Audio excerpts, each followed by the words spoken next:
Guys, if you've watched me for a while, then you should all know that I grew up playing a lot of Minecraft. I was 11 years old when I discovered the game, and by Christmas of that same year, I had my own copy of the game. This is all the way back in 2000, and I guess it was 2011, yeah.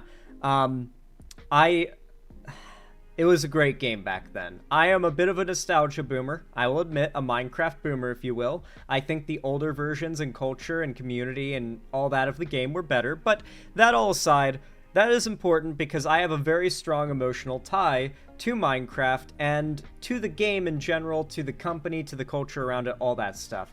And that might make it clear why I feel so compelled to talk about this topic. It is also a political topic, explicitly so, though it may not appear that it is on the surface. That's why I want to ask you guys that while we watch this video, in the opening, you stand by and you wait to see how this situation has a lot to do with politics, and a lot to do with capitalism, and how it abuses the consumer and the creators of art across the board. Even in places where there are regulation, if it's not enforced properly, and the wealthy and powerful will just take it as a fee to admission. And I feel like this is allegedly a really good example of that, because Mojang is getting sued. This guy right here is suing Mojang, or I should say, well, he says in his title Minecraft, but suing Mojang because they broke the law and pissed him off. This situation is genuinely disgusting. I've already watched the video. My friend Ethan showed it to me early this morning, and we watched it together on Discord, so I have seen it. I mostly want to watch it for the sake of reflecting on the points made and the things exposed here, because this has just come out. This is about 8 or 9 hours old now, and it's already got 200,000 views. It's going to quickly blow up within the Minecraft community. Expect this to be the thing that everyone in that sphere is talking about for the next months or possibly years. This is going to be a big deal. So let's watch. Big Mojang L here, allegedly. This is Minecraft, a block game created in 2011 by Mojang, which I'm suing for breaking the law and pissing me off. But to understand why I'm doing this, we need to go back to December of 2022. You see, Minecraft is a game where anyone can add anything, even if it wasn't part of the original game. And what I wanted to do was recreate an old game I used to play in 2013 called MC War that unfortunately shut down. And after months of development and growing the community that was eager to play the game on launch, we finally set the release date to the 2nd of June of 2023. And this is where everything went wrong. Because only one day after posting the release date, a tweet was posted stating that Mojang Enforcement, basically the guys that enforce the terms of service, threatened to take down a server called GTM because a new directive from Mojang leadership had determined that guns and weapons are considered non-compliant features under the adult content requirement for commercial usage servers, and that they now have to be completely removed because they're against the brand guidelines, usage guidelines, and end-user license agreement. Now this stuff, in the beginning, seems pretty standard fare. Cringe, but standard fare. Mojang is a baby company. They want to seem very squeaky clean. It is astounding to me that 2B2T has not already been smout off the face of the planet at this point. Mojang loves shutting down and copywriting servers that they don't like, that break weird rules like this, such as no guns allowed. That's why MC War no longer exists. It's because Mojang updated their EULA and decided that they will no longer allow anyone to create game modes that allow for guns. Mods are third-party on different platform mods can still exist, and servers with those mods can exist, I believe. Although technically those still might be up for you know, getting got by Mojang. They just don't. But yeah, it's pretty rough out there if you're trying to make custom games or trying to be a server owner. So basically, after months of development and thousands of dollars spent on marketing, yes, this thing costs $1,000, everything was completely wasted because it's now prohibited. So as you can imagine, all servers that contained guns basically entered panic mode because we were all about to be annihilated by Mojang. A group with all of these owners was created to discuss and potentially negotiate, asking very valid questions such as, how come servers that have had firearms for well over a decade so far have never had any issues but are suddenly prohibited? Why is it okay for Mojang's own marketplace, where they get a cut of every sale, to have guns when we don't get to have them? And what exactly do they mean by guns and weapons and suitable for children? Because it's totally not like there are thousands of games that literally have guns and weapons in them that are made for children. And it's totally not like Minecraft itself has explosive crossbows, which are a firearm in most jurisdictions, by the way, gunpowder, bombs, swords, poison, incineration, slavery, you get the idea. To which Mojang, after conveniently ignoring half these points, replied that this recent directive from... Well, but guys, Mojang's gonna patch out the slavery. It was only in the game for like 12 of the like 50 updates the game has had, 50 major updates the game has ever had. Mojang leadership wasn't for guns and weapons, but was purely for guns and firearms. Isn't that change convenient? But hey, what would I know? It's not like Mojang hides information from the public for illicit reasons, right? This is called foreshadowing. So since Mojang didn't exactly explain what qualified as a real-life weapon, we went ahead and asked, is this a weapon? What about this? Which they, again, completely ignored. And after demanding more answers, dude, dealing with Mojang when it comes to their terms of service reminds me a lot of dealing with YouTube when it comes to their terms of service, where they will strike you and say you broke their rules, and then you can beg them over and over again to please tell me specifically what I did that was actually a violation of your terms of service, and they refuse to tell you. They'll just keep telling you to review their terms of service, as if you totally already know what you did, and it feels like it's a game, and to YouTube and to, obviously, Mojang, knowing the rules is cheating for us. It's like, why? They eventually said on June 13th that the key decision makers are on holidays. So I guess we'll just have to wait until these key decision makers stop being on vacation. But hey, it's not like it's gonna take months. Yeah, for those who don't know, I'm pretty sure Mojang has 6-month-long vacations, right? Like, between updates, they do, like, they work on an update for 6 months, but then they go on a 6-month on-location vacation as a company, where they, like, spend, like, nearly half a year, like, in China or in, like, the Netherlands or, I don't know, like, somewhere where they plan to, quote-unquote, study the environment for inspiration for the next Minecraft update. That is honestly crazy. 6 months is insane. It's where a lot of the Mojang is lazy allegations come from.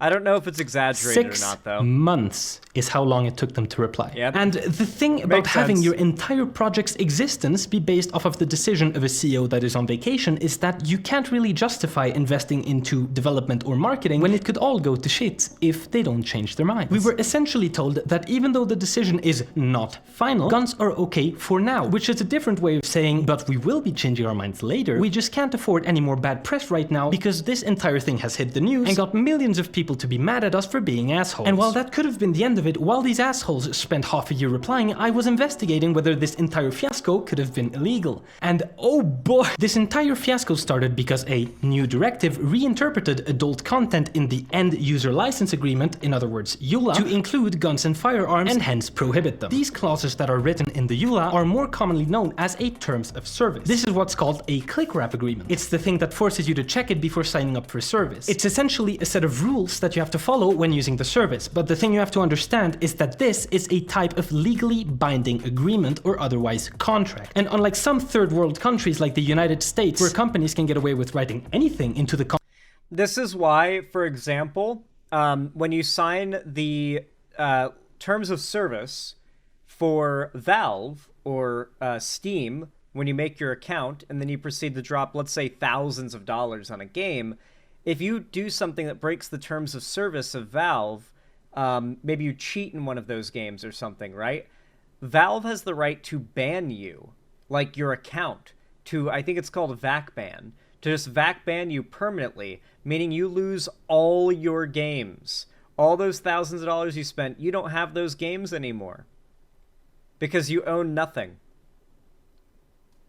You signed off the right to own anything that you're buying when you signed the terms of service to make your account on Valve in the first place. And in America, companies can literally just put anything almost into a contract and make it legally binding. You can challenge it in court, but the fact that you have to challenge it in court and the default, unless you fight it, is that you're in the wrong because you made a legally binding contract agreement is peak America. Contract, like, you can't sue us because we said so. Mojang is in Sweden, and Sweden is in Europe. And in Europe, we are supposed to have competent governments that have things like consumer protection laws and contract law. Note how I said supposed to. This is important for later. In Mojang's first email, they say that under the new directive, guns and firearms are not compliant. They follow it up saying that these activities are specifically prohibited by the Mojang brand guidelines, guidelines that literally do not exist, but which they cite multiple times anyways, the commercial guidelines, and the EULA. Now, let's go ahead and look at the actual contract for these specific prohibitions. And oh, would you look at that? It hasn't been updated at all since April of 2020, which is over 3 years ago. And these specific prohibitions that they mentioned are nowhere to be found. It's almost as if they pulled it out of their ass. Remember how I mentioned that it's not like Mojang hides information from the public for illicit reasons, right? Well, it turns out that this new directive that prohibits guns, which Mojang enforces as if it was part of the EULA, isn't actually on the EULA. So this information is hidden, only known to Mojang, and not written anywhere. And since it can't be found anywhere and is literally pulled out of their ass, they can change it as many times as they want, which they have 3 times. Now, you might be... You want to know why I think Mojang is doing this? Why I think they're doing this? Selective enforcement. I feel like Mojang wants plausible deniability about whether or not that's in their rules, such that if somebody calls out Mojang, such as the press, for allowing a certain type of content, they can always update their EULA in a way where it's, well, it was always there, and we have examples of enforcing that rule that go back however long even, right, as a retort, and they can just play it full corporate, like, shamelessness with it. But they can also have the rule in place as a justification to take down things that they do not like. But if something does break that rule that's making them a lot of money or bringing a lot of attention and traffic to the game, they can let it slide because it's not overtly there in their EULA, right? And I think they also want to avoid it being right there in the open and invoking the ire of much of the Minecraft community once they find out, as they have now done because we have found out. Be asking what the problem is, since at the end they did tell us what we need to do to comply. And you see, Sweden and Europe, which Sweden is a part of, have these things called consumer protection laws and contract law that dictate how a contract is allowed to be written. And by looking just a little bit in Europe's website, you can see that contracts must be fair, transparent, and cannot have unfair terms. Like, for example, a get-out clause such as all permissions and consents may be revoked at any time if we think that it is appropriate to do so, or we don't like what you are doing. If that doesn't sound like a get-out clause. Hidden terms, one-sided changes to a contract, one-sided changes to a product or service, one-sided interpretation of the contract. Doesn't that sound familiar? And after contacting the European Union's legal advisors, I was told that misleading omissions, basically hiding information, is a form of unfair commercial practice where Mojang fails to give information to the consumer, and that all relevant information needs to be... Corner of shame. This is the corner of shame. If you're looking here, then you should be ashamed of yourself. That goes hard as fuck. If the important stuff gets to be 2, I love this. This is actually funny as hell. The fucking Subway Surfers. That's great. Be present, and that it's also misleading omission if Mojang provides the consumer with information but does so in an unclear, unintelligible, or ambiguous, loosely worded way. It's almost as if they're not allowed to have hidden clauses, where I am then encouraged to sue before the home court, because all the time and resources I put into my project have essentially gone to shit. So now that we've covered that Mojang hiding shit from... But the thing about this is he has to take Mojang to court, and even though it's likely he'll win, he still has to spend money and go through the effort of taking Mojang to court. That all this does is create a precedent, a knowledge that he is right to do so, and he has a chance of winning, that he is, you know, pursuing a lawful outcome, and that hopefully, if the court is wanting to come to a lawful conclusion, it will rule in his favor. However, it's still going to be a long journey. It's going to be a long, long road. And boy, is it going to be expensive. He's got everything going for him, though, right? Like, obviously, Mojang was in the wrong here, but he also lost out on money. There was money he invested in this project, substantial money that he invested in this project that he'll be able to demonstrate he lost because of what Mojang did in not making it known what was not allowed on their platform. From the public in a contract is illegal under European consumer protection laws, on top of things like the contra pro forentum doctrine, which basically says that if something is loosely worded, I'm the one that gets to choose how to interpret it. But Kian, why go through all this trouble? This is probably just a mistake by Mojang, a one-off thing. It's not like Mojang does a ton more illegal shit. Right? I will say, Mojang back in 2011 and 12 and 13 even, I think it was fair to look at their mistakes as very, like, simple, easy, like, okay, well, they're a small company, they're an indie company, they're, you know, made up of many indie developers and people who, this is really their first big game that they're working on. A lot of these people don't know how to run a company. It's like almost a group of friends that are just keeping things together, is how it felt at Mojang around that time. So I was willing to, you know, you're willing to look past things at that point. Now, though, they've been owned by Microsoft for over a decade. They've been around for, like, 16 years with one of the biggest games in the world, now the biggest in the world. They're a billion-dollar company. I don't know. I feel like at this point you can't really make excuses anymore. This company has no excuse not to be running like clockwork, akin to that of like any other game studio, right? Like, how are they not running on Blizzard efficiency at least, right?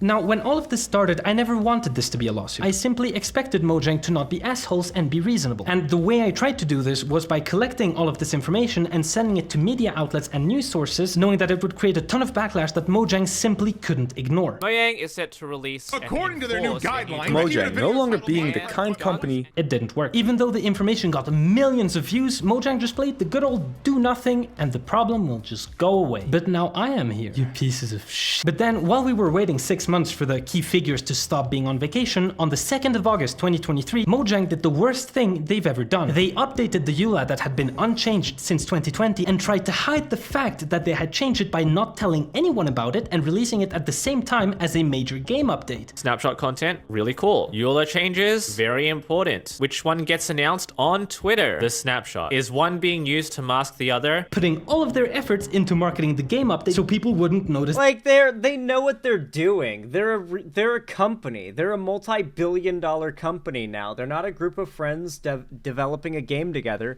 They're a multi-billion-dollar corporation trying to ensure their financial bottom line. It's become so corporate and soulless from what it once was, that, like, I think people need to wake up to the fact that Mojang doesn't like you. Mojang they just see you as a source of income. We need to have an iron fist in this corporation. Otherwise, they're going to ruin what we love. That's how capitalism works. You got to vote with your wallet. The EULA update. They never notified anybody about it. Now, under consumer protection laws, when a company changes its terms of service, it is required to notify its users about said changes before they take effect. Which is the reason you get all of these annoying emails that say, hey, we've changed our terms of service. Mojang tried covering it up. But not only did Mojang not notify anybody of these changes on top of covering it up, but they also added that these guidelines may change as time goes by. We reserve the right to change our minds at any time. So don't count on these guidelines always being here. It is up to you to check back to see if these guidelines have changed. And you bet I wasn't gonna let them get away with hiding that. After analyzing the contract and putting all the shitty parts together, I sent the information forward to basically everyone. And oh boy. Mojang updated its EULA. Minecraft has gone full 1984. On mis à jour les EULA. We have been ignored breaking laws every single in various time Released on the same to day. enforce it however they want. The Minecraft community is pissed.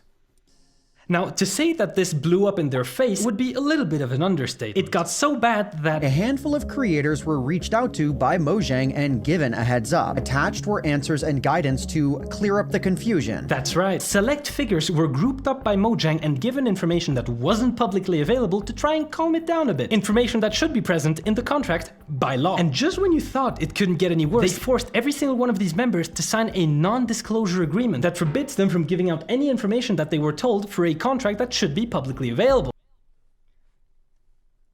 Translation, for those of you guys who didn't catch that.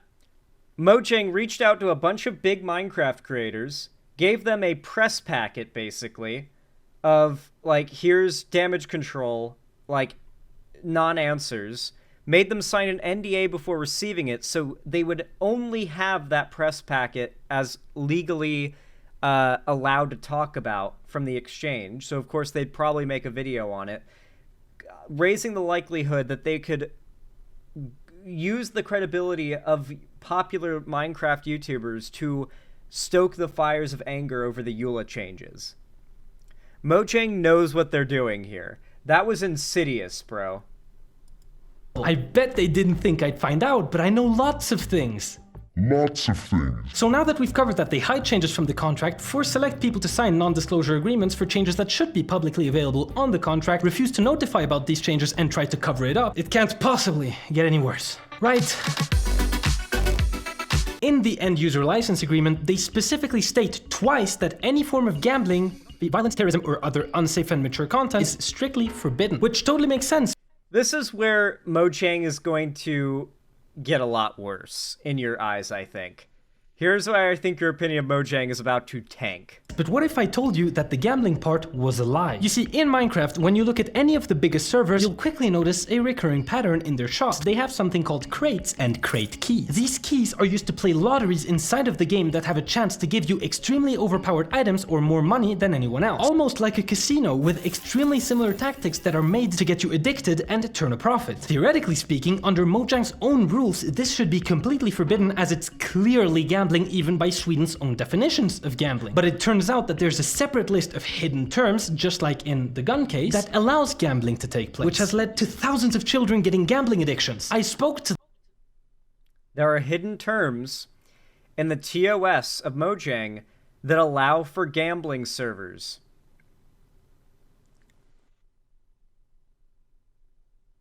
Illegally.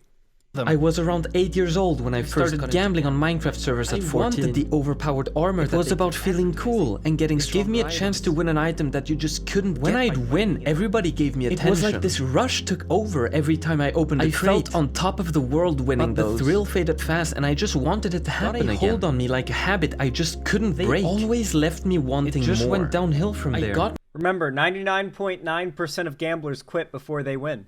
My dad's credit card and spent any pocket money I'd had. I stole my mom's credit card to buy a crate. I lost everything. Thinking back, I hate it. Left me feeling sad and empty. I couldn't break the cycle. Plunged me into a deep depression. It's terrible. And they do this as a Swedish company, where our own government and gambling institutions have some of the strictest laws in the world related to gambling that completely bar anyone below 18 years old from playing, even going as far as to requiring bank ID authentication to play a scratch-off ticket. And Mojang just allows it. So now that I've shown you some of the illegal shit that Mojang has done, and trust me, there's so much more, like how they're currently forcing developers onto their own marketplace so they can charge They'd probably argue it wouldn't be considered gambling, I guess, because you can't exchange the in-game items for real money, but that's, of course, not true. People real money transfer, or real money transaction in games all the time. People sell their Minecraft accounts, and they'll sell the items in-game. People sell items all the time with markets that exist outside the game on 2B2T. They sell, like, item dupe stashes and stuff like that. And, like, shulkers of gear that you can buy on their websites. Stuff like that. Extremely exorbitant fees for no reason while blocking off any kind of competition. As if that doesn't sound like some company that has recently been hit by billions in fines from Europe. It's time to move on to the lawsuit. Since Mojang has shown that they really don't give a shit about the law, a lawsuit is really the only way to get them to realize that your actions have consequences. How do you actually sue a billion-dollar corporation owned by an even bigger trillion-dollar corporation? It's quite easy, actually. All you need to do is hire a lawyers are extremely expensive. So when you're legally broke to the point of having to live in an underground basement filled with radioactive gas, that's I need to see this dude's basement again. Basement filled with are extremely expensive. So when you're legally broke to the point of having Why are the walls so thick? I guess this is just a Europe thing, but oh my god. The wall is so thick. Damn, boy, he thick! Look at that wall, dude. The window is so, like, inset. European walls, dude. Holy shit. Yeah, and it's like... Man, that is a basement, dude. That is a bit... My basement is, like, finished. Much more finished than this one. Good God. having to live in an underground basement filled with radioactive gas that's Yeah, I'm just scared to check if there's radon here. Like, I have like some kind of detector on the wall. I think it's carbon monoxide. I'm scared to get a radon detector because radon doesn't exist if you don't know about it, right? Like, it can't be there if you're not aware of it. Like, if you don't think about it, there's no radon, so should be all good.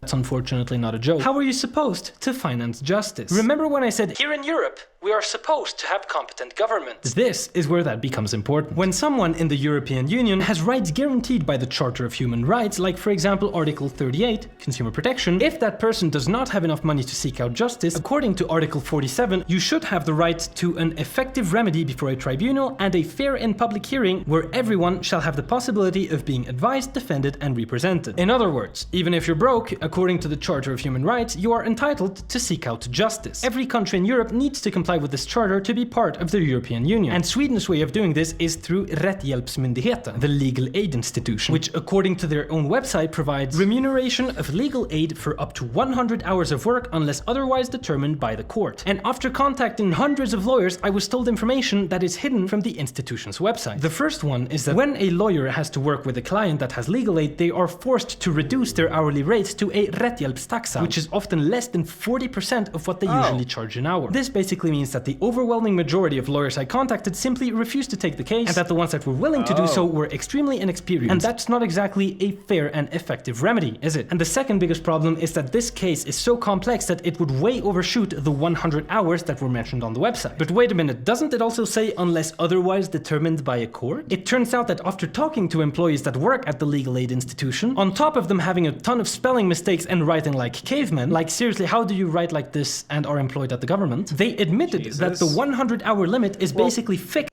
Isn't that like... That can't have been in English in the first place, right? That's gotta be Google translated over from Swedish. Although that wouldn't change the amount of spaces, presumably. Like, that's really weird. And anything beyond that is just a few hours and it's just to end the case. Meaning that in other words, I have to either choose between getting 100 hours of help and then going bankrupt or represent myself alone in court against a billion-dollar corporation. Not exactly fair, is it? So at this point, the government institution that was supposed to uphold Article 47 had failed to do so. I then went to these two institutions that are supposed to oversee that other government institutions do their job properly. But unfortunately, they said, we don't care, it's not important enough. I wish I was joking. I really...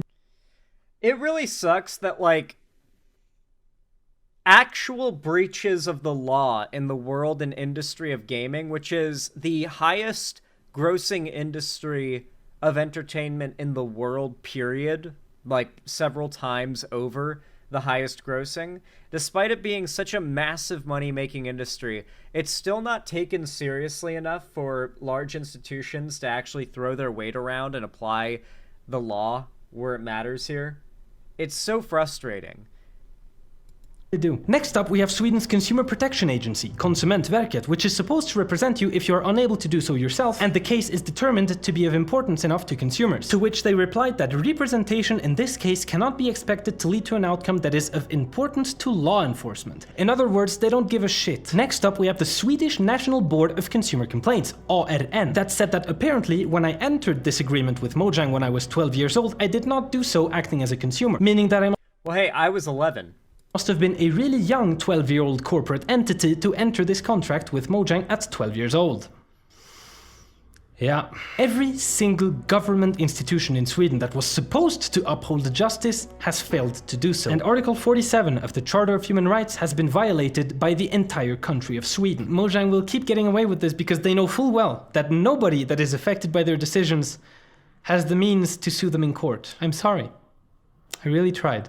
This didn't end how I thought it would end. And while I really want to give up because like at this point I've tried everything, there's It's a checkmate situation. Mojang is just evil. That is the moral of the story. Mojang's not really getting sued because you can't. They should be able to be sued, but they have effectively gamed the system in such a way where, in effect, while on paper they should be able to be sued, you can't really in reality.